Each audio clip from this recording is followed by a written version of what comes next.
দর্শক স্বাগত জানাচ্ছি আজকের সম্পাদকীয়তে। আপনাদের সঙ্গে আছি আমি মানোয়ার হোসেন। আজকের বিষয় রাজনীতির হালচাল।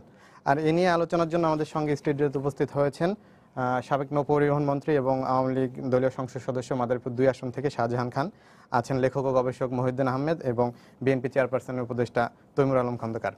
দর্শক, আপনারা আমাদের সঙ্গে আলোচনায় যোগ দিতে পারেন। এর জন্য পর্দায় দেওয়া নম্বরে যোগাযোগ করতে হবে। এছাড়া ফেসবুক এবং SMS এর মাধ্যমেও আপনাদের মন্তব্য পাঠাতে পারেন।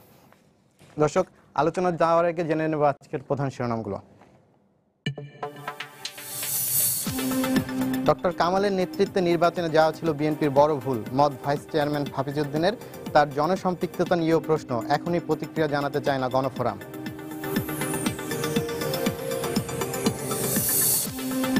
চিঠি পাওয়ার পর এজেন্ডা বুঝে সংলাপের বিষয়ে সিদ্ধান্ত, বললেন মির্জা ফখরুল। একদিন পরই শব্দ পাল্টে ওবায়দুল কাদের বললেন, সংলাপ নয়, হবে শুভেচ্ছা বিনিময়।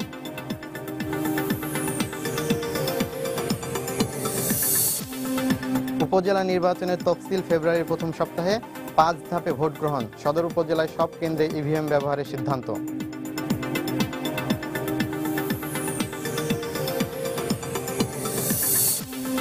ভোলায় প্রকাশ্যে স্বেচ্ছাসেবক লীগ নেতাকে পুলিশ কর্মকর্তার মারধর। সামাজিক মাধ্যমে ভিডিও ভাইরাল, অভিযুক্ত সাময়িক বরখাস্ত।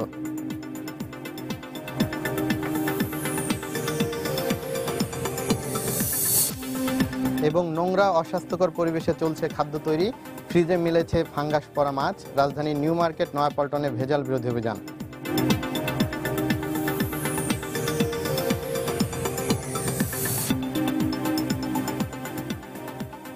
আজকের আমাদের যে আলোচনার বিষয়, আমি আলোচনা শুরু করব তৈমুর আলম আপনাকে দিয়ে। যে আমরা কয়েকদিন, গতকালকে এবং তার আগের দিন থেকে আমরা যে বিষয়গুলো দেখেছি, যে ঐক্যফ্রন্ট এবং ঐক্যফ্রন্টের মধ্যে যেসব দল আছে তাদের মধ্যে বিভিন্ন বিষয়ে কথা হচ্ছে। কয়েকদিন আগেই ডক্টর কামাল হোসেন, ঐক্যফ্রন্টের শীর্ষ নেতা, তিনি জামাত ইস্যুতে তার বক্তব্য দিয়েছেন যে তিনি জানতেন না যে জামাত এই ঐক্যফ্রন্টে যুক্ত হচ্ছে। এই বিষয়ে তিনি কথা বলেছেন। এবং একই সাথে আপনাদের ভাইস চেয়ারম্যান মেজর অবসরপ্রাপ্ত হাফিজ উদ্দিন আহমেদ, তিনি আজকে যে বিষয়টি আমাদের টেলিভিশনের তিনি ইন্টারভিউ দিয়েছেন এবং সেখানে তিনি বলেছেন যে ডক্টর কামাল হোসেনের নেতৃত্ব নিয়ে তিনি প্রশ্ন তুলেছেন যে তার অভিজ্ঞতা, রাজনৈতিক অভিজ্ঞতা, নির্বাচনের অভিজ্ঞতা, এইসব নিয়েও তিনি প্রশ্ন তুলেছেন। এখন আপনাদের যে ঐক্যফ্রন্ট, এরা নির্বাচনে করলো, নির্বাচনের পরে আসার পরে এক ধরনের অনৈক্যর সুর দেখা যাচ্ছে। এখন এই অনৈক্যটা কেন হচ্ছে? বিষয়টা হলো যে, ধন্যবাদ আপনাদের সম্মানিত আলোচক মহোদয়কে ধন্যবাদ। কিছু ম্যাটার আছে যে দলে থেকে সেখানে এই কিছু বিষয়ে কথা বলাটা খুবই কষ্টকর সমস্যা। যেমন ধরেন, ডক্টর কামাল হোসেন সাহেব যে কথা বলছেন যে জামাতের নিজের কথা তিনি জানতেন না, এটাও কি তিনি সঠিক বলছেন? এটাও তাকে চিন্তা করতে হবে। মেজর হাফিজ দলের একজন যোগ্য নেতা, তিনিও এই মুহূর্তে এসে এই কথা বলছেন, সেটাও তার দিকে হয়তো তিনি এটা ঠিকই বলছেন। কিন্তু যেহেতু ঐক্যফ্রন্ট এখনো ভেঙে যায় নাই, ঐক্যফ্রন্টের সবাই বা বিএনপির সবাই এই বিষয়গুলো আগে আলোচনা করে এটা সিদ্ধান্ত নিয়ে একটা বিচ্ছিন্ন সিদ্ধান্ত না দিয়ে, বিচ্ছিন্ন কথা না বলে, এটা কি দর্শকরা শুনতে পাচ্ছে? বোধহয় একটু, আচ্ছা বলেন, সমস্যা হচ্ছে না। এখন ব্যাপারটা হচ্ছে যে, যেহেতু পলিটিক্যাল ইস্যু, সেখানে সকলকেই একটু বুঝে শুনে কথা বলা দরকার। ব্যত্যয় তো কিছু হয়েছি, ব্যত্যয় না হইলে তো কথাগুলি ওঠে না। কিন্তু পাশাপাশি সরকার এবার যে ভূমিকা রাখলো, সেই ভূমিকার যে এবার তো নির্বাচনটা প্রশাসন, নির্বাচন কমিশন, তারপরে ইঞ্জিনিয়ারিং, যত প্রকার হইতে পারে সব হয়েছে। জনগণ তার ভোট দিতে পারেনি। জনগণ যদি ভোট দিতে পারত, বা আওয়ামী লীগের নেতৃত্বের মাধ্যমে যদি নির্বাচনটা হইতো, তবে কিন্তু আজকে যে আপনার ঘটনাটা দেখলাম যে পুলিশে স্বেচ্ছাসেবক লীগের নেতাকে পিটাইছে, এটা বোধহয় এখন দেখলাম, যদি আমি ভুল না দেখে থাকি। আগে তো দেখতাম যে সরকার ক্ষমতায়, সেই সরকারের নেতাদের কর্মীদের যে প্রভাব প্রতিপত্তি পাওয়ার, পুলিশ তাদেরকে সম্মান করে। আর এখন তো পুলিশ সরকারি দলের নেতাকে পিটায়, এই টেলিভিশনে এখনই দেখলাম। এখন ব্যাপারটা হয়েছে যে এখন রাজনীতিবিদের, সে যদি এই স্বেচ্ছাসেবক লীগের যদি ওই এলাকার রাজনীতিবিদ হয়ে থাকে, একটা রাজনৈতিক কর্মী হয়ে থাকে, তার সম্মানটা এখন জনগণের কাছে কি অবস্থা দাঁড়ায়। অবস্থাটা এই যে আমি বুঝাতে চেয়েছি যে রাজনীতিরা এখন আমলারা করে, রাজনীতিরা এখন পুলিশ করে, পুলিশ নিয়ন্ত্রণিত সমাজ ব্যবস্থার মধ্যে আমরা এখন আছি। আপনার এই যে গাইবি মামলার কাহিনী তো শুনছেনই, জানেন, এটা আমি আর পুনরাবৃত্তি করতে চাই না। এখন মানুষের কি ত্রাহি ত্রাহি অবস্থা, মানুষ যে কত কষ্টের মধ্যে আছে। আপনার হাইকোর্টের বাইরে গিয়ে হাঁটতে পারবেন, এত লোক জামিন নিতে। কিন্তু একটা আলোচনা থেকে সরে যাচ্ছেন, মানে ইয়ার বিষয়টা যেটা হলো যে আপনাদের অনৈক্য, এই বিষয়টা আমাদের মধ্যে একটা নির্বাচনের পরে কথাবার্তা হইতে পারে। আমারও অনেক কথা আছে, আমিও বলছি 30শে জানুয়ারির পরে আমি কথাগুলি বলবো, কিন্তু এর আগে আমার দলীয় ফোরামে বলতে হবে। তো এখন তার মানে এক ধরনের অসন্তুষ্টি আপনাদের দলের ভিতরেও আছে। এটা তো সব দলেই আছে। অসন্তুষ্টি বলতে হইলো কি, যে আমি যে জিনিসটা চাই বা আরেকজন যে জিনিসটা চাই, সেটা একটা আলোচনার ভিত্তিক হওয়া উচিত। দলের মধ্যে একটা জবাবদিহিতা তৈরি হওয়া উচিত। দল যখন জবাবদিহিতা হারায় ফেলে, তখন কিন্তু দলটা ঘুরে দাঁড়াইতে পারে না। মানে জবাবদিহিতা নাই বলছেন আজকে এটা জবাবদিহিতা নাই, এটা আমি প্রকাশ্যে বলবো এবং বলি। এই দলকে যদি আপনি বিএনপির এখন যে অবস্থা, বিএনপিকে যদি ঘুরে দাঁড়াইতে হয়, ঘুরে দাঁড়ানোর বন্দোবস্ত করতে হয়, তবে বিএনপিকে জবাবদিহিতার মধ্যে আনতে হবে। অন্যান্য দলেও নাই জবাবদিহিতা, যা আছে কিছু ওই, যদি আমরা স্বাধীনতা পক্ষের লোক, জামাত ইসলামের মধ্যে আছে, বাম দলের মধ্যে আছে, সেখানে দলের মধ্যে একটা জবাবদিহিতা আছে। নেতা কর্মীর একটা স্তর আছে, সেই স্তরের সাথে একটা সম্পর্ক আছে। এখানে কোন সময় বড় বড় দলে কোন সময় কে নেতা হয়ে যায়, কে কোন সময় ছিটকা পড়ে, এটার কোনো নাই, এটা কোনো নিশ্চয়তা নাই, কোনো হদিস নেই। আর যদি কর্মীর থেকে গ্রাজুয়ালি যদি নেতৃত্ব সৃষ্টি হইতো, এবং দলের দায়িত্বটা কি, দলের দায়িত্ব কিন্তু নেতা তৈরি করা, যে যে এলাকায় আছে সেই অবস্থাকে তাকে গড়ে তোলার হলো দলের দায়িত্ব। হাইব্রিড করে আইনা এই যে ওই যে ধরেন কোরবানির গরুর মতো, এটা শুধু আমার দল না, সব দলের কথাই বলতেছি আমি। নমিনেশন কোরবানির হাট হইলে এরকম, যেমন ধরেন এই যে গাবতলির হাটে বিক্রি হইলো না, মিরপুরের হাটে গিয়ে অবশ্যই বিক্রি। তার মানে আপনাদের যে মনোনয়ন বাণিজ্যের একটা বিষয় উঠেছিল, সেটাকে আপনি সমর্থন করছেন? মনোনয়ন বাণিজ্য করছে এই কথা তো আমি বলি নাই। আচ্ছা, এটা হয়তো যারা আমাদের বিরুদ্ধে আছে তারা বলতে পারে, কিন্তু এইসব কিছু কথা আছে সেটা দলের অভ্যন্তরে বলতে হবে, দলকে জবাব দিতে হবে। মনোনয়নের প্রশ্ন, যেমন আপনার এই সরকার যে আইনগুলি করে, বিএনপি আমলে একটা আইন হয়েছে, দুর্নীতি দমন কমিশন আইন। এই 27 ধারার মধ্যে বলা আছে যে যে আপনি কোটি কোটি টাকা মালিক, এইটা বা যে বিভাগ আপনি দুদক আপনার বিরুদ্ধে একটা মামলা দিল, আমাদের প্যানেল কোডের সেকশন নিয়মটা কি, যে অভিযোগকারী যে বাদী সে মামলা প্রমাণ করবে। কিন্তু দুদক আইনটা হইল কি, আসামিকে বলতে হবে, খণ্ডাইতে হবে, অভিযোগটা খণ্ডাইতে হবে। তো এখন অভিযোগ খণ্ডানোর দায়িত্ব দলের থাকতে হবে, প্রত্যেকটা দলের অভিযোগ খণ্ডানোর দায়িত্ব থাকতে হবে, এবং সেখানে আলোচনা হইতে হবে। এটা যেমন আর্মির মধ্যে কি, আর্মি মেজর জেনারেল, আর্মির যে চিফ, ইনি অর্ডার দিয়ে দেয়, অন্যান্য সবাই পালন করে। কিন্তু দল তো আলোচনা ভিত্তিক সব কর্মকাণ্ড হওয়া উচিত, সেটি আমার বক্তব্য।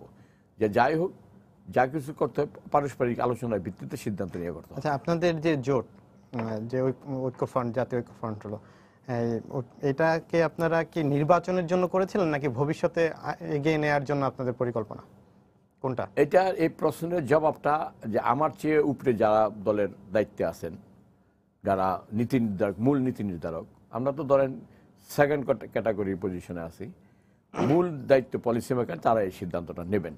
তবে সাধারণত আমার প্রাথমিকভাবে এটা মনে হয় যে এটা নির্বাচনকালীন সময়ে আমাদের দেশে জোট হয়।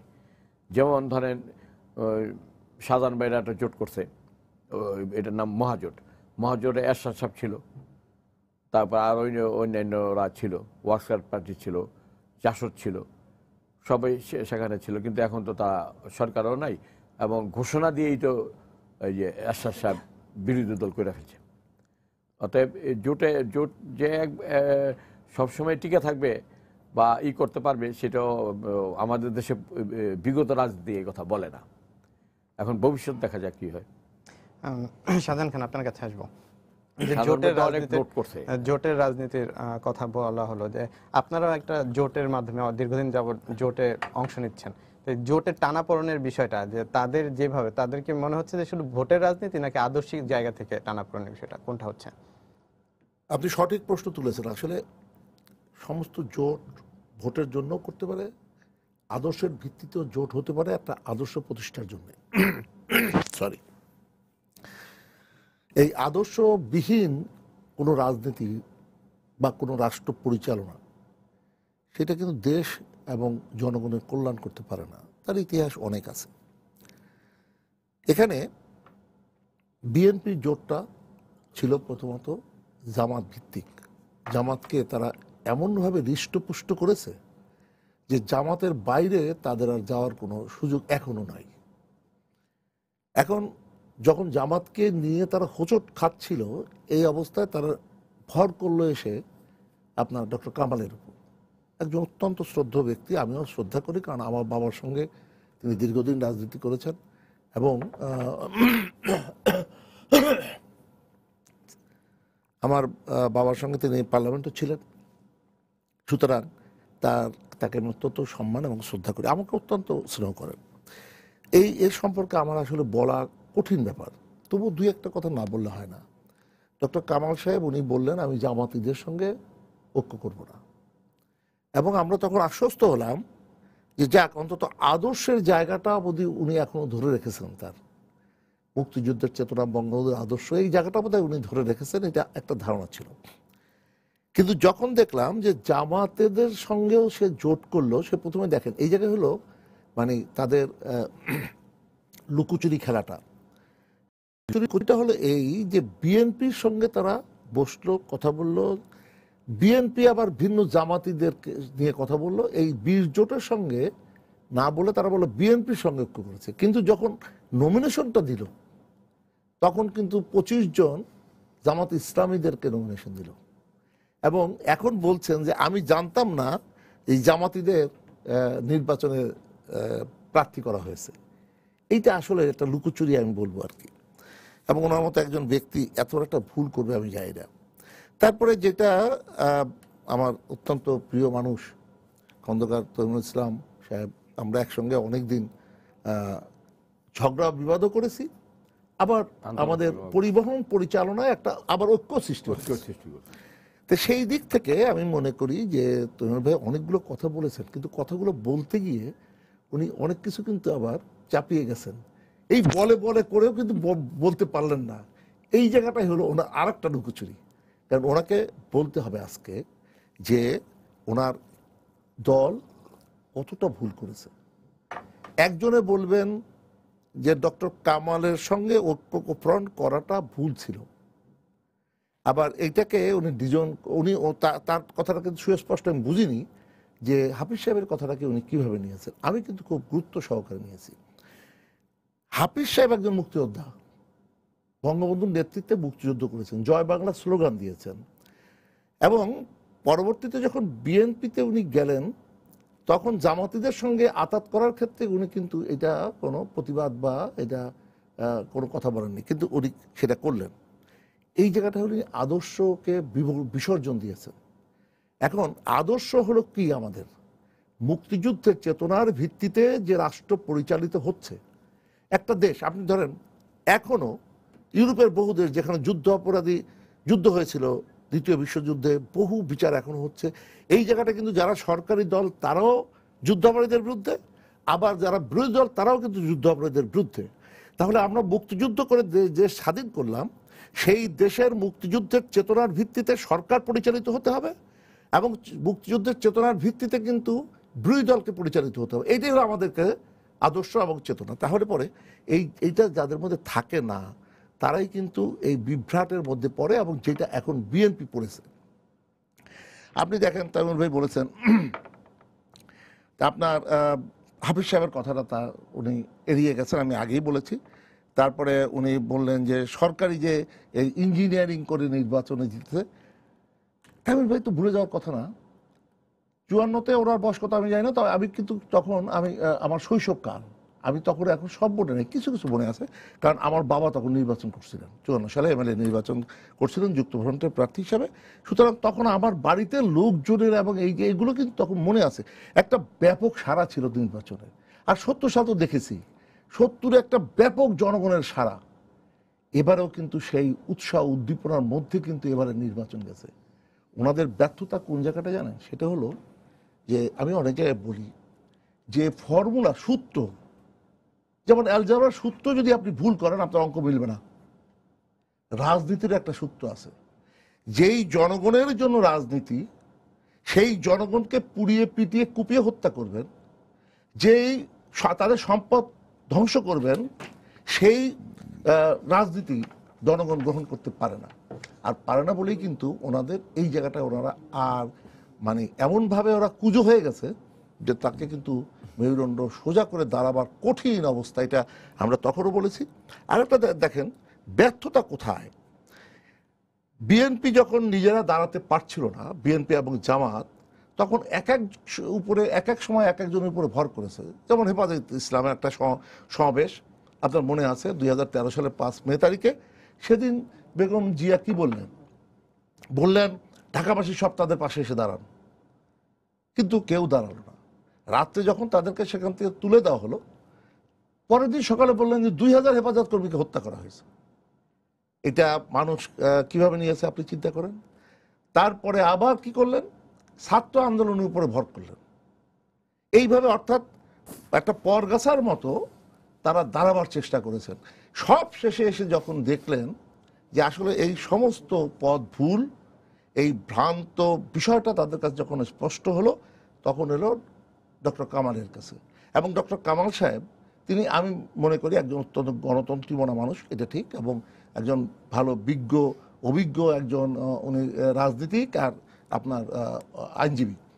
তা উনি যে কাজটা করেছেন, আমি একদিক দিয়ে ওনাকে ধন্যবাদ দেব যে প্রথমত ইয়াজউদ্দিন আহমেদ, আপনার মনে আছে যখন কেয়ারটেকার সরকারের সময় একটা আন্দোলন হচ্ছিল, তখন এই বিএনপি কিন্তু রক্ষা করেছিল, 2015 সালে এটা কিন্তু রক্ষা করেছিল ইয়াজউদ্দিন সাহেব, বোধহয় তাদেরকে একটা বেরিয়ে আসার একটা রাস্তা, অর্থাৎ একটা রাস্তা করে দিয়েছিল। আর এবারে যে পরিস্থিতিতে বিএনপি পড়েছিল, তখন তাকে রক্ষা করেছে, আমি বলতে চাই যে ডক্টর কামাল সাহেব, ভুল করুক সঠিক করুক, বিএনপি কিছুটা কিন্তু একটু দাঁড়াবার জায়গা পেয়েছে। এই যে দাঁড়াবার জায়গাটা তৈরি করে দিয়েছেন ডক্টর কামাল। এখন ডক্টর কামালের সঙ্গে আমরা আগেও বলেছি, এখনো বলতে চাই, এইটা হলো একটা জগা খিচুড়ি জোট। এই জোটের ভবিষ্যৎ কিন্তু খুবই একটা শূন্যের কোঠায়, এর ভবিষ্যৎ কিছুই না, ভবিষ্যৎ ধ্বংস হয়ে যাবে। একটা কথা বলে শেষ করি। ডক্টর কামাল সাহেব এখন যে ইয়েটা বলছেন, দেখেন উনি যখন প্রথম সংলাপের জন্য চিঠি দেন প্রধানমন্ত্রীকে, তখন কিন্তু একটা প্রথম লাইনটাই লিখছিলেন, জাতির পিতা বঙ্গবন্ধু শেখ মুজিবুর রহমানের নেতৃত্বে বাংলাদেশের 30 লক্ষ মানুষ, 2 লক্ষ মা বোনের সম্ভ্রমের, 30 লক্ষ শহীদ, 2 লক্ষ মা বোনের সম্ভ্রমের বিনিময়ে আমরা স্বাধীনতা অর্জন করেছি। ঐক্যফ্রন্টের নেতা ডক্টর কামাল, তার সঙ্গে এই বীর জোট সবাই, যারা বিএনপির নেতারা বঙ্গবন্ধুকে জাতির পিতা স্বীকার করেন না, তাদের নেতা বলে দিল জাতির পিতা বঙ্গবন্ধু শেখ মুজিবুর রহমান। তাহলে তো তাদের এখন তো আমি তরুণ ভাইকেও বলবো যে এই স্বীকারটা আপনাদের করা উচিত। সত্যকে কখনোই মিথ্যা দিয়ে ঢাকা যায় না, এবং সত্য যতই আপনি স্বীকার করবেন ততই ভালোর জন্য আপনি করবেন। যাই হোক, অনেক কথা উনি বলেছেন, আমি সব কথা জবাব দিতে চাই না, তবে হাইব্রিড নিয়ে শুধু এইটুকু বলতে চাই, ওনাদের নমিনেশন নিয়ে যে কাজ হয়েছে ভাই, এটা কথা বলতে গেলে অনেক সময় লাগবে। আপনারা নিজেরা দেশবাসী জানেন কীভাবে নমিনেশন কেনা বেচা ইত্যাদি, এবং নির্বাচন, ওনারা কি মাঠে নেমেছেন? নামেননি। ওনারা বলবেন যে আমাদের নামতে দেওয়া হয়নি, প্রশাসন তেমন কিছু করেই নেই, বরং শান্তি শৃঙ্খলা রক্ষা করার চেষ্টা করেছে। আর ওনারা যে নামবেন সেই সাহসটা তো, মনোবলটা তারা হারিয়ে ফেলেছিল এই কারণে যে 92 জন ড্রাইভার হেল্পার, 17 জন পুলিশ, 3 জন বিজিবি জওয়ান, 2 জন মুক্তিযোদ্ধা, 2 জন ব্যাংক কর্মচারী, রিক্সা শ্রমিক, গার্মেন্টস শ্রমিক, হকার, ফল ব্যবসায়ী, অসংখ্য শিশু নারী যাদেরকে হত্যা করেছিলেন, তাদের কাছে কি জবাব দেবেন? আচ্ছা, মহিউদ্দিন আহমেদ, আপনার কাছে যাচ্ছি। যে বিষয়টা নিয়ে আলোচনা করছিলাম যে ঐক্যফ্রন্টের কি ভাঙনের একটা সুর কি আপনি দেখতে পাচ্ছেন কিনা। একই সাথে যেটা বলবো যে ডক্টর কামাল হোসেন যখন জামাত ইস্যুতে কথা বললো, তারপরে কিন্তু বিএনপি নেতাদের মুখ থেকে আমরা শুনতে পাচ্ছি ডক্টর কামাল হোসেনকে নিয়েই তারা প্রশ্ন তুলছে। এখানে কি জামাত ইস্যুটা গুরুত্ব পাচ্ছে? আপনার কি মনে হচ্ছে? ধন্যবাদ। এটা কিন্তু নির্বাচনের আগেই কিন্তু ঐক্যফ্রন্ট, তখন তো যুক্ত ফ্রন্ট ছিল, তারা কিন্তু যখন বিএনপির সঙ্গে সমঝোতা করেন তখন কিন্তু তারা বলেছিলেন যে, নানান প্রশ্ন কিন্তু ছিল তাদের সাথে, যে বিএনপির সঙ্গে তো জামাত আছে, আপনারা মুক্তিযুদ্ধের পক্ষে, একসময় আওয়ামী লীগের সঙ্গে ছিলেন, কি করে তাদের সাথে যান? তখন তারা বলেছিলেন যে আমরা বিএনপির সঙ্গে সমঝোতা করছি, জামাতের সঙ্গে না। এবং তখনও কিন্তু এই 20 দলীয় জোটের সঙ্গে এই সমঝোতাটি হয়নি। ঐক্যফ্রন্ট কিন্তু একটা আলাদা, এই ঐক্যফ্রন্টে কিন্তু 20 দলীয় জোট নেই। এবং নির্বাচনের কয়েকদিন আগে উনি ভারতীয় একটি গণমাধ্যমে উনি সাক্ষাৎকারে বলেছেন যে এই জামাতের ব্যাপারে তার রিজার্ভেশনের কথাটা কিন্তু নির্বাচনের আগেই তিনি বলেছেন। সুতরাং এখানে কোনো রাগঢাক ছিল না। এখন তিনি আবার একই কথা বলছেন। প্রশ্ন হলো, তাহলে তিনি নির্বাচনে গেলেন কেন তাদের সাথে? এটাই তো প্রশ্নটা। তো উনি তো জেনে শুনেই গেছেন, মানে বিএনপির সঙ্গে জামাত আছে এইটা উনি জানেন না যদি বলেন তাহলে এটা ঠিক বলা হবে না। জানতেন, মেবি এটা তাকে গিলতে হয়েছে, মেবি ডক্টর কামালকেও বিএনপির গিলতে হয়েছে, উভয়কেই। এবং আপনার কথা শুনে আমার যেটা মনে হলো, উভয়ের প্রয়োজনে উভয়কে মানে দরকার ছিল, এটা মনে হয় আর কি। তো এটা আস্তে আস্তে জিনিসগুলো আসবে, মানে কে কিভাবে কি রোল প্লে করেছে, আউটবাস্ট হচ্ছে যে যার মতো করে বলেছে। আউটবাস্ট হবে, কারণ নির্বাচনের যে ফলাফল, এই ফলাফলটি তাদের কাছে ছিল অপ্রত্যাশিত। যেভাবেই হোক, মানে আমি বলবো যে প্রধানমন্ত্রী বা আওয়ামী লীগের যে কৌশল, তার কাছে এরা কুপকাত হয়ে গেছে। এখন এটার পেছনে হাজারো কারণ থাকতে পারে, আমি তার মধ্যে গেলাম না। কিন্তু আমি একটা জিনিস বলবো যে এই ফলাফলটি অপ্রত্যাশিত ছিল তাদের কাছে। সুতরাং এর ফলে তাদের মধ্যে এক ধরনের বিস্ফোরণ হচ্ছে, তাদের প্রতিক্রিয়ার মধ্যে আমি দেখছি। এবং নানান কথাবার্তা বলছেন, এবং দলের মধ্যে যেহেতু ইন্টারাকশন খুব কম তাদের, এখন পর্যন্ত কিন্তু 20 দলীয় জোটের মধ্যে কোনো আনুষ্ঠানিক বৈঠক হয়নি। বিএনপি কিন্তু নিজেরাও কিন্তু তাদের কেন্দ্রীয় কমিটি বা প্রেসিডিয়ামের কোনো আনুষ্ঠানিক বৈঠক করেনি। তো যার ফলে হচ্ছে কি, এই ধরনের কথাবার্তা বাইরে আসছে। সাংগঠনিকভাবে যদি জিনিসগুলি আলোচিত হতো, তাহলে তারা নির্বাচনের একটা মূল্যায়ন করে নির্বাচন পরবর্তী প্রতিক্রিয়া তারা দিতে পারতেন। সংগঠনের মধ্যে সেই শৃঙ্খলাটি ভেঙে পড়েছে, বোঝাই যায়। আরেকটা জিনিস আমি বলবো, এটা ছিল একটা নির্বাচনী ঐক্য। আসলে নির্বাচনী ঐক্যে আমরা নির্বাচন হয়ে যাওয়ার পরে তার প্রাসঙ্গিকতা থাকে না। সুতরাং এখন এই ঐক্যর ফ্রন্ট কতদিন থাকবে কি থাকবে না, এই আমি মনে করি আলোচনাটি অপ্রাসঙ্গিক। কারণ আমি মনে করি না এর আর বাস্তব ভিত্তি আছে। এবং আমাদের দেশে যতদিন জোটের রাজনীতি হয়েছে, সব জায়গাতেই কিন্তু নির্বাচনী জোট কখনই আদর্শিক জোট ছিল না। ইভেন 54 সালে আমরা বলবো যে কেএসপি, আওয়ামী লীগ, নেজামে ইসলাম, গণতন্ত্রী পার্টি, আরেকটা কি ছিল, তফসিলি ফেডারেশন, এরা সবাই মিলে কিন্তু জোটটি করেছিলেন। একটাই লক্ষ্য ছিল, মুসলিম লীগকে হটানো, এবং তারা সফল হয়েছিলেন। এবং আমি এটাও বলবো যে এই মুসলিম লীগের দেওয়া এই নির্বাচনটি ছিল অবাধ ও নিরপেক্ষ, এ ব্যাপারে কারো কোনো দ্বিমত নেই। এরপরে আমরা জোটের রাজনীতি আমরা কিন্তু 70-এর নির্বাচনে দেখিনি। এমনকি আওয়ামী লীগের আদর্শের কাছাকাছি দল যারা, তাদেরকে নিয়েও আওয়ামী লীগ জোট করেনি, একাকে নির্বাচন করেছে।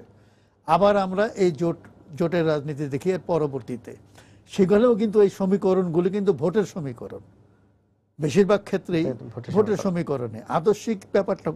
ইভেন এই যে ঐক্যফ্রন্টটি হলো, তখনও কিন্তু প্রশ্ন ছিল বিপরীত মেরুর, বিপরীত আদর্শের দলগুলো কি করে একই ফ্রন্টে যায়। এখন আমরা দেখলাম কি, আসম আব্দুর রব, মাহমুদুর রহমান মান্না, ডক্টর কামাল হোসেন, এদের পক্ষে স্বাভাবিক হতো আওয়ামী লীগের সঙ্গে জোটবদ্ধ হয়। কিন্তু তারা আওয়ামী লীগের সঙ্গে জোটে গেলেন না, বা আওয়ামী লীগ তাদেরকে জোটে নিল না। এর কারণ আমরা এখানে আর মানে আলোচনা করার সময় হবে না। কিন্তু তারা যে বিএনপির সঙ্গে একটা সমঝোতায় গেলেন, এটা কিন্তু একটা পাজল ছিল, যে তারা কি করে যান, তখনই কিন্তু এই প্রশ্নটা এসেছিল বিএনপি জামাতকে ছেড়ে এই জোটে এসেছে কি আসে নাই। পরে দেখা গেল যে আসে নাই, তার মানে বিএনপি তার পুরনো সমীকরণটি আঁকড়ে আছে এবং ঐক্যফ্রন্টের সাথে তাদের সিট শেয়ারিং অ্যারেঞ্জমেন্টটা দেখেন 17টি, আর জামাতকে তাদের প্রতীক দিয়েছে 22টি, আর 3 জন ছিল স্বতন্ত্র। রাজনৈতিক গুরুত্ব কিন্তু বিএনপির কাছে জামাতেরই বেশি বেশি দেখা গেছে। এখন কথা হচ্ছে যে এই জোটটি আয়ু নিয়ে আমরা, আর আমি শেষ মন্তব্যটি আপাতত করব মেজর হাফিজের এই মন্তব্যটি নিয়ে। আমি তাকে রেসপেক্ট করি একজন মুক্তিযোদ্ধা হিসেবে এবং একজন ভদ্রলোক হিসেবে। উনার প্রশ্নটার মধ্যে কিন্তু অ্যাম্বিগুইটি আছে, উনার আমি বুঝি নাই, কারণ উনি বলেছেন ডক্টর কামালের নেতৃত্বে নির্বাচনে যাওয়াটি ছিল ভুল। এখানে কিন্তু দুটো প্রশ্ন, একটি হচ্ছে প্রশ্নটি কি মানে ভুলটা কি ডক্টর কামালের নেতৃত্ব না ভুলটি ছিল নির্বাচনে যাওয়া? কারণ 2014 সালে নির্বাচনে যাওয়া না যাওয়া নিয়েও কিন্তু বিএনপির মধ্যে দুটো স্রোতধারা ছিল, সেটার কিন্তু মধ্যে মীমাংসা হয়নি। সেই স্রোতধারা কিন্তু এবারও ছিল এবং অনেককেই আমি বলতে শুনেছি, এখনো শুনি যে 2014-তে তাদের নির্বাচনে যাওয়া না যাওয়াটি ছিল ভুল, এবার যাওয়াটি হয়েছে ভুল। আমি মনে করি যে হয়তো তাদের মধ্যে ইন্টারনাল এগুলি নিয়ে অনেক আলাপ আলোচনা হবে, বাইরের বিশ্লেষকরাও এগুলো নিয়ে আলোচনা করবেন। তবে 2018-র ডিসেম্বরের নির্বাচনটি আমাদের জন আলোচনায় অনেক দিন থাকবে। আচ্ছা, একটা বিষয় যেটা হলো বলছিলেন তার তোমরা আলম তার কথাতে আমরা এক ধরনের তাদের ভেতরে এক ধরনের অসন্তোষের আছে তাদের দলীয় ফোরামে। তো আপনার কি মনে হয় যে তারা যখন নির্বাচনে এসেছে তার আগে তাদের পূর্ণ প্রস্তুতি কি ছিল নাকি প্রস্তুতি ছাড়াই, না হলে এই ধরনের অসন্তোষ কেন তৈরি হবে? না, আমি মানে এখন তো দেখা যাচ্ছে তাদের কোনো প্রস্তুতিই ছিল না। প্রস্তুতি মানে কি, মানে 2014-এর নির্বাচনের না গিয়ে তারা একটা সংকটে পড়েছে, সোজা কথা। সেই সংকট থেকে তারা আর বের হয়ে আসতে পারেনি এখন পর্যন্ত। দ্বিতীয় বড় সংকটটি তাদের হচ্ছে তাদের শীর্ষ নেতৃত্ব অনুপস্থিত, বিচারিক প্রক্রিয়ায় তারা মানে দলের সঙ্গে আর নাই এবং এর মীমাংস বিচারিক প্রক্রিয়াই হবে এবং নিকট ভবিষ্যতে হওয়ার আমি কোনো সম্ভাবনা দেখি না। সুতরাং একটা হালবিহীন নৌকা। তো সেইখানে তারা হয়তো চেষ্টা করেছেন যে ঐক্যফ্রন্টের যারা আছেন তাদের সমাজে তাদের ভোটের হিসাবে তারা খুব বেশি মূল্যবান না, বাট ফেস ভ্যালু আছে তাদের, ন্যাশনালি এবং ইন্টারন্যাশনালি কিছু ক্রেডিবিলিটি আছে। বিএনপি হয়তো ভেবেছিল, হিসাব করেছিল তাদেরকে নিয়ে একটা ওয়েভ তৈরি করতে পারবে, একটা স্রোত তৈরি করতে পারবে, কিন্তু সেটা কিন্তু মাঝখানেই প্রশ্নবিদ্ধ হয়েছে। যে আমার প্রশ্নে এক ব্যাপারে 2 নম্বর হচ্ছে যে আসলে বিএনপির ঐক্যফ্রন্টে তার রাজনীতিটাও পরিষ্কার করতে পারেনি। দেখা গেছে অন্যান্য বার যেমন 54 তো ছিল মুসলিম লীগ হটাও, এবার ছিল তাদের মূল ইয়েটা ছিল আওয়ামী লীগ হটাও। কিন্তু আওয়ামী লীগকে হটিয়ে কে আসবে, কারা আসবে, তারা কি ডেলিভার করবে, এই বিষয়গুলো কিন্তু জনগণের কাছে স্পষ্ট ছিল না। আমি ধরে নিলাম প্রচুর ভোট ডাকাতি হয়েছে, রাত্রেবেলা ভূত এসে ভোট দিয়ে ভোটের বাক্স ভরে দিয়ে গেছে, সবই আমি ধরে নিলাম এগুলো যদি সত্যও হয়। মানুষ তাদের পক্ষে 10,000, 20,000, 30,000, 50,000 লোক রাস্তায় নামছে না কেন? তার কারণ হচ্ছে ওই আস্থার সংকটে আছে, ওই আস্থার জায়গাটি বিএনপি তৈরি করতে পারেনি। আমি একটা অনুষ্ঠানে বলেছিলাম খালেদা জিয়া গ্রেপ্তার হওয়ার পরে কয়েকদিন পরে বিএনপি এই তাদের প্রতিষ্ঠাবার্ষিকীর পালন উপলক্ষে একটা সমাবেশ করেছিল তাদের কাকরাইলের অফিসের সামনে। সেখানে প্রচুর জনসমাবেশ হয়েছিল, আমি জানি না এগুলো গোনা সম্ভব না, এটা 50,000-ও হতে পারে, 1 লাখও হতে পারে। আমি বলেছিলাম তখন যে যদি খালেদা জিয়ার বদলে যদি শেখ হাসিনা ওই নাজিমউদ্দিন রোডের ওই কারাগারে থাকতেন তাহলে এখান থেকে কম করে হলো 10,000 লোক গিয়ে ওখানে বসে থাকতেন, পুলিশের মার খেয়েও বসে থাকতেন। আওয়ামী লীগ দলটা এরকম, তো বিএনপি সেই স্রোতটা তৈরি করতে পারেনি। এখানে একটা আমরা বুঝি যে মানুষ, আমি ধরে নিলাম যে মানুষ অনেক ক্ষোভ আছে, অনেক অসন্তোষ আছে, অনেকে ভোট দিতে পারে না, কিন্তু তারপরে মানুষ রাস্তায় বের হয় না কেন? কারণ মানুষ দেখে যে এটাও হিসাব করে যে আমি কি পাবো, বা এরা কি ডেলিভার করবে, বা আমি কি এর চাইতেও আরো খারাপ পাবো, মানে এই প্রশ্নগুলো কিন্তু মানুষের মনের মধ্যে আসে। তো যার জন্য আমি মনে করি এই বিষয়গুলো বিএনপির নিজেদের উপলব্ধি করা উচিত, নিজেদের মধ্যে আলোচনা করা উচিত, এবং আওয়ামী লীগকে মোকাবেলা করতে হলে যে ধরনের রাজনীতি করার দরকার, যে ধরনের সংগঠন করা দরকার, সেটা নিয়ে তাদের চিন্তা ভাবনা করা উচিত। তারা আওয়ামী লীগের শক্তিকে খুব খাটো করে দেখেছিল। আচ্ছা, আরেকটা বিষয় হলো যে ডক্টর কামাল হোসেন, আমি তৈমুর আলম উনিও বললেন যে প্রথমে প্রশ্ন তুলেছেন যে ডক্টর কামাল হোসেন জানতেন না, এই বিষয়টা নিয়ে প্রশ্ন তুলেছেন যে জামাত আছে কিনা, এবং আপনিও একই কথা বললেন। তাহলে আপনার কেন মনে হলো ডক্টর কামাল হোসেন মুক্তিযুদ্ধের সপক্ষে কথা বলেন, তিনি সেই সপক্ষের লোক, কেন তিনি জামাতের ইস্যুতে কম্প্রোমাইজ কেন করলেন? না, আমার বক্তব্যটা না, যেটা সেটা হলো যে আমার বক্তব্য মহিউদ্দিন ভাই, যে আমি একটু ক্লিয়ার করতে চাই, যেমন শাহজাহান ভাইও বলছে যে আমার কথাটা উনি পুরোপুরি ক্লিয়ার বুঝেন নাই।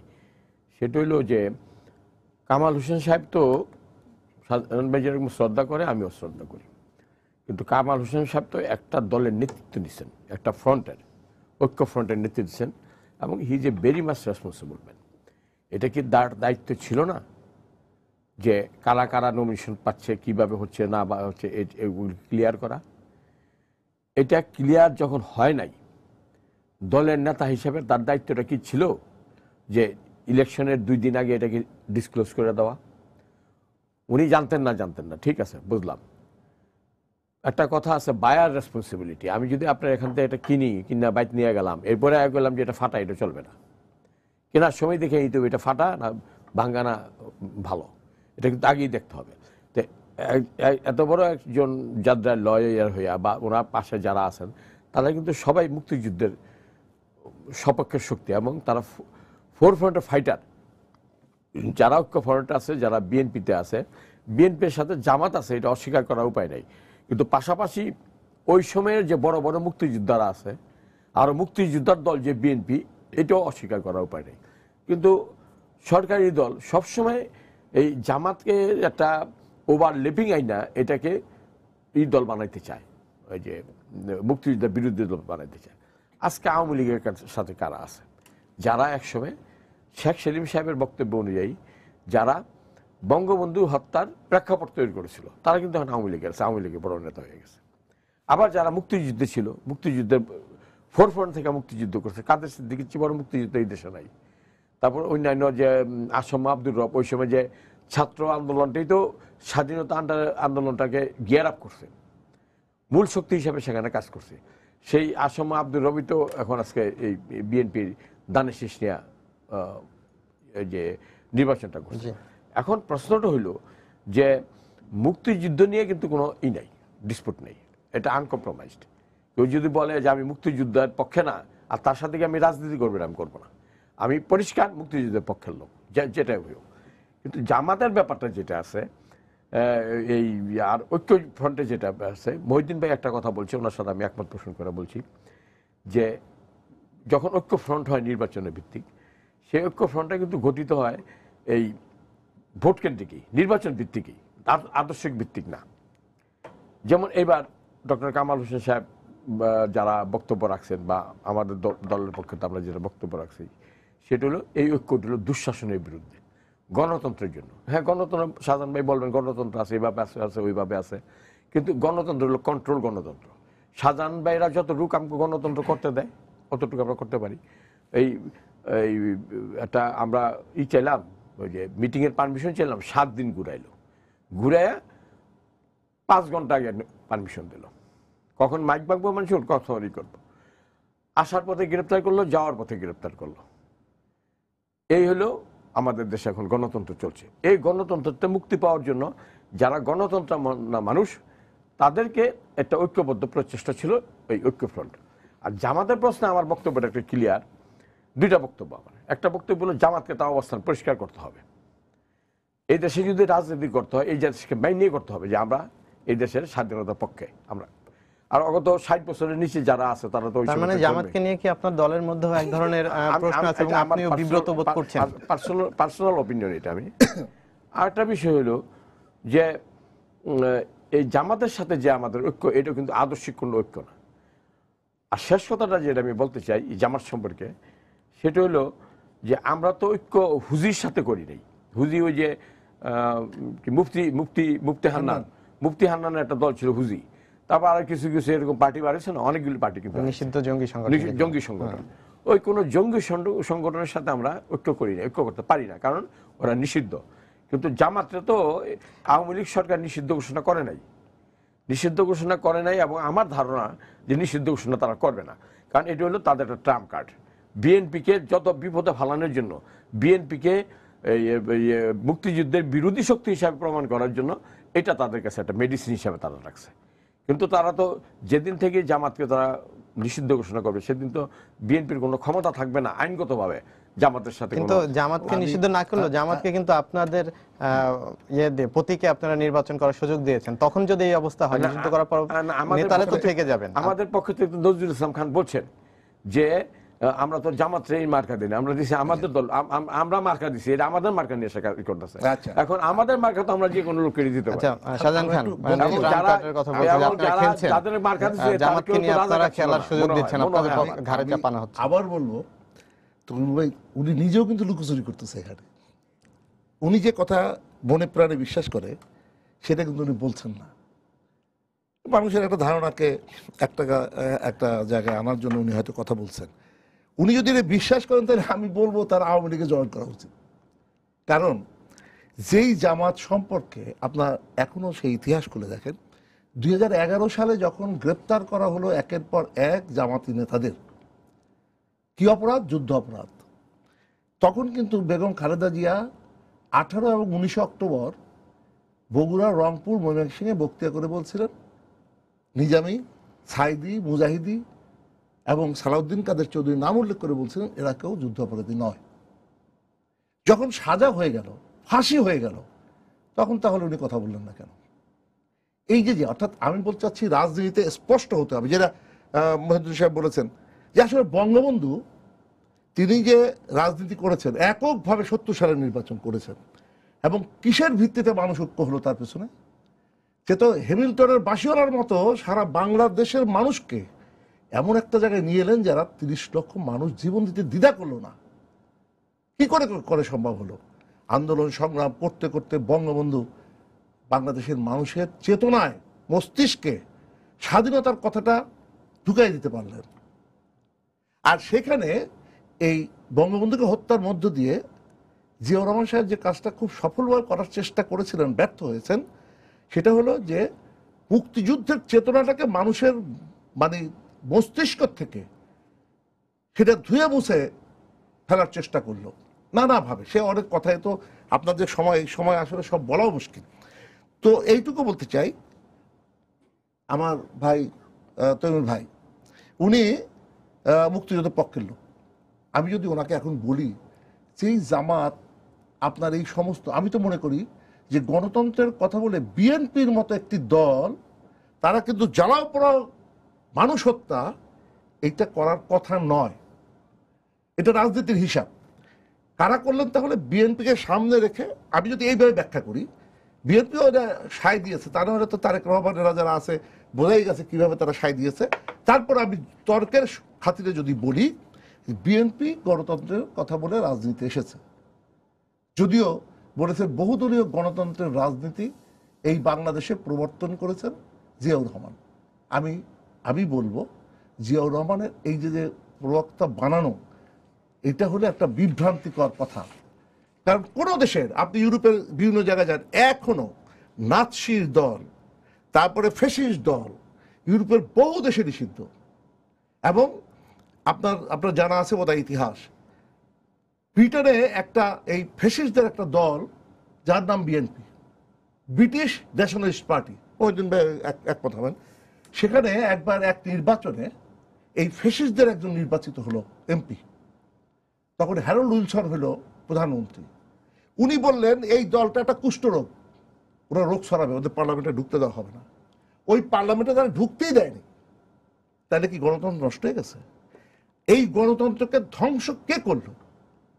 খালেদা জিয়াকে সামনে রেখে এই জামাত যারা ফায়দা লোটার চেষ্টা করলো, তারা নিজেদের তো পায় কুড়াল মেরেছি, বিএনপিও কিন্তু ধ্বংসের জায়গায় এসে দাঁড় করিয়ে দিয়েছে এই জামাত ইসলাম। ভাই যে কথাটা বললেন, আমরা জামাতকে নিষিদ্ধ করি নাই, আমরা করবো কেন? কোর্টে তো তাকে নিষিদ্ধ করেছে। যদি নিষিদ্ধই না হবে তাহলে সে তার মার্কা নিয়ে নির্বাচন করতে পারলো না কেন? এটাও তার জানা উচিত। জামাত ইসলাম নিষিদ্ধ দল, আমরা সরকার নিষিদ্ধ করবে কেন? আইনে নিষিদ্ধ হয়ে গেছে। সুতরাং এই কথাটা ওনার একটা ভ্রান্ত ধারণা। হান্নান, এই যে হুজি, এদের কথা, এদেরকে প্রশ্রয় কে দিয়েছে? 2004 সালের 21শে আগস্টের ঘটনা কি আমরা ভুলে গেছি? যেই হান্নানকে নিয়ে মিটিং করলো,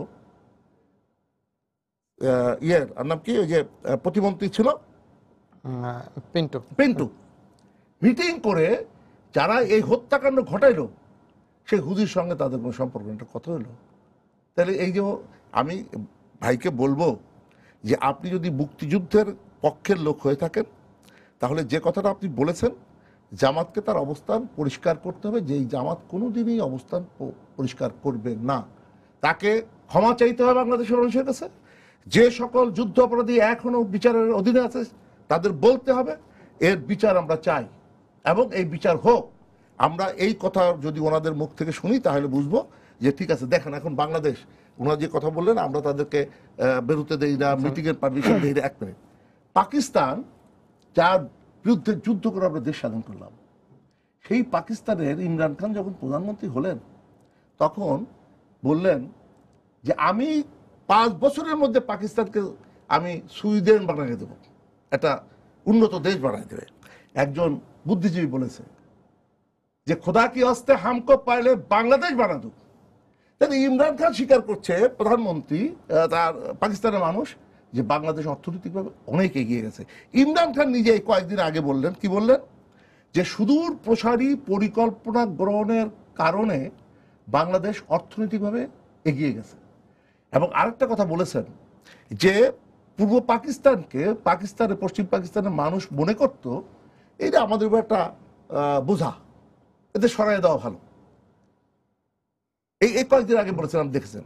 তাহলে কি পাকিস্তান এখন স্বীকার করছে বাংলাদেশ, ওনারা যে গণতন্ত্রের কথা বলে মানুষ হত্যা করে, এটা গণতন্ত্র?